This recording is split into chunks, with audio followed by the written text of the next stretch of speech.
Mbak Nadia. Ya, Mas Apa Monco. kabar, Mbak? Baik.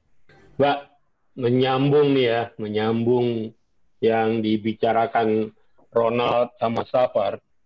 Kita mulai dari yang masalah Gen Z dulu, karena Mbak Nadia juga kebetulan punya anak di generasi Z sekarang, Mbak ya.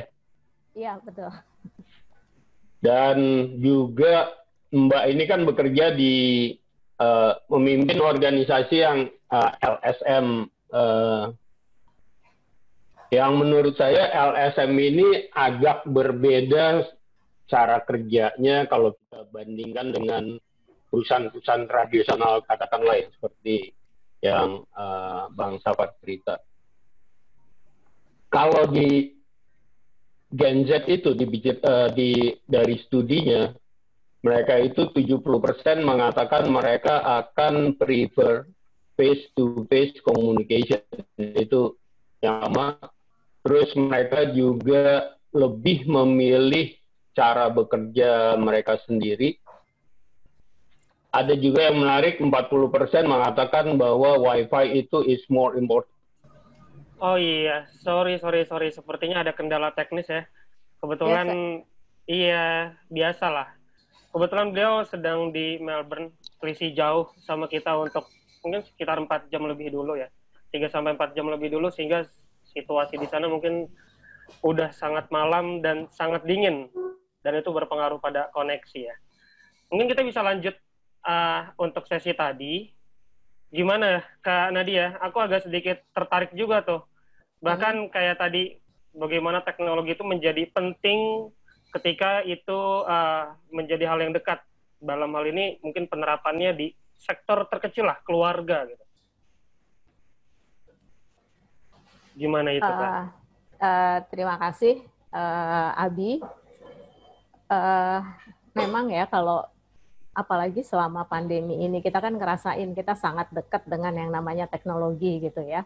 Kita yang dulunya sering ketemu, sering bikin acara, akhirnya sekarang semua itu adanya di ruang virtual gitu. Jadi bahkan sama keluarga kita yang misalnya keluarga besar gitu ya, nggak serumah, kita aja kan ketemunya lebih sering di ruang-ruang virtual seperti ini. Kemarin aja Lebaran halal bihalal pakai Zoom gitu misalnya. Kemudian kita pasti yang sudah terbiasa dengan handphone, dengan WhatsApp segala macam, pasti kan punya grup WhatsApp macam-macam. Nah itu juga keluarga kan juga, kita juga pasti punya grup WhatsApp beberapa gitu. Jadi yang saya rasain selama ini, terutama selama masa pandemi ini, jadi ada satu keakraban yang memang berbeda dengan yang kita alami dari sebelum ini. Keakraban itu adanya di ruang virtual semacam ini gitu. Jadi kita nggak perlu ketemu, kita nggak perlu jauh-jauh gitu keluar dari rumah atau apa, tapi kita bisa merasakan satu hubungan yang sistem teknologi itu di. Oke, thank you Kak Nadia. Oke. Yes, kita udah bersama Kak Monco. Maaf, tadi tiba-tiba biasa putus. Ini backupnya langsung dari handphone. Oi, sudah siap sedia Kak ya? Udah siap. Oke, thank you. Aku izin Pak. Kita lanjut. Maaf, tadi ada gangguan teknis. Mbak Nadia, yang tadi kita bicara soal model orang susah nyari kerja. Ya. Tadi waktu Pak Ronald sebenarnya kita membicarakan bahwa sebenarnya ada model-model baru yang bisa kita kembangkan. Salah satunya adalah model yang sifatnya horizontal ketimbang vertikal seperti pola tradisional yang ada. Kalau kita mau balik mundur ke belakang, sebenarnya struktur perusahaan yang kita kenal di dunia ini berangkat dari kerajaan Romawi adalah sifatnya memang atasan dan punya bawahan, bawahan punya bawahan, bawahan punya bawahan, nanti prajurit yang kerja. Memang itu struktur yang kita kenal sekarang, gitu. Dengan teknologi, salah satu contoh adalah Gojek, itu adalah strukturnya mulai horizontal. Partnership. Jadi orang yang bekerja itu sebenarnya tidak lagi berada dalam struktur. lurus, tapi ada kesempatan secara horizontal gitu. Nah, mungkin nggak kira-kira hal itu jauh lebih bisa cepat berkembang, karena kalau di perusahaan tradisional agak susah merubah mindset banyak orang untuk menerima suatu hal yang baru, walaupun teknologinya ada. Nah, menurut saya kira-kira LSM mungkin karena polanya lebih ya masyarakat. Karena di ke depan yang kita sebut peran komunitas di masa depan itu justru powerful ketimbang hal-hal yang institusi yang kita kenal sekarang. Gimana menurut pandangan Mbak Dia gimana? Ya, oke, terima Kira-kira kasih. lebih mudah untuk mengadaptasi ke sana. Ya, silakan ya. Bu. Iya, terima kasih. Jadi gini, kalau berdasarkan pengalaman saya bekerja selama ini di sebuah katakanlah LSM gitu ya, kita LSM bergerak di bidang penelitian dokumentasi mengenai bangunan-bangunan tua gitu. Memang untuk struktur kerja yang horizontal seperti yang tadi sudah diceritakan oleh Bang Roni dan Bang Moncu itu sangat memungkinkan. Jadi contohnya gini, kita di kantor PDA itu kecil aja, nggak banyak orang yang bekerja di sini. Tapi kadang-kadang kita tuh bukan kadang-kadang, kita seringkali bekerja sama atau berpartner dengan orang lain atau institusi lain untuk meng-create suatu pekerjaan baru gitu. Jadi pada satu saat kita bisa aja punya beberapa partner yang mengerjakan untuk mengerjakan beberapa macam pekerjaan secara sekaligus. Jadi kalau misalnya untuk nanti ke depannya dalam bidang ini, saya rasa itu akan bisa berkembang lebih jauh karena kan nantinya generasi yang berikutnya gitu akan dituntut untuk lebih kreatif dan juga lebih inovatif untuk menciptakan pekerjaan-pekerjaan baru untuk mereka gitu ya, untuk mereka kerjakan. Karena seperti yang tadi sudah dijelaskan di awal-awal itu memang persaingannya akan jadi semakin ketat, walaupun dari zaman generasi-generasi sebelumnya persaingan untuk mencari pekerjaan atau peluang untuk bekerja itu sudah semakin ketat, tapi makin ke depan tentunya makin ketat. Jadi model berpartner atau model bekerja secara lebih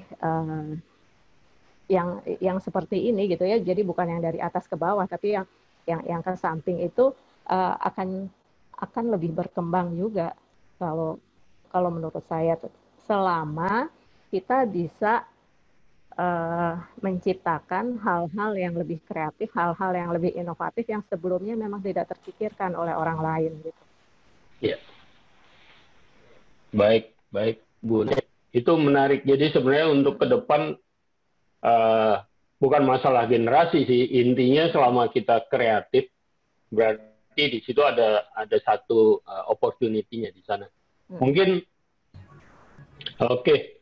Mbak Nadia, waktu 5 menit sedikit, Mbak.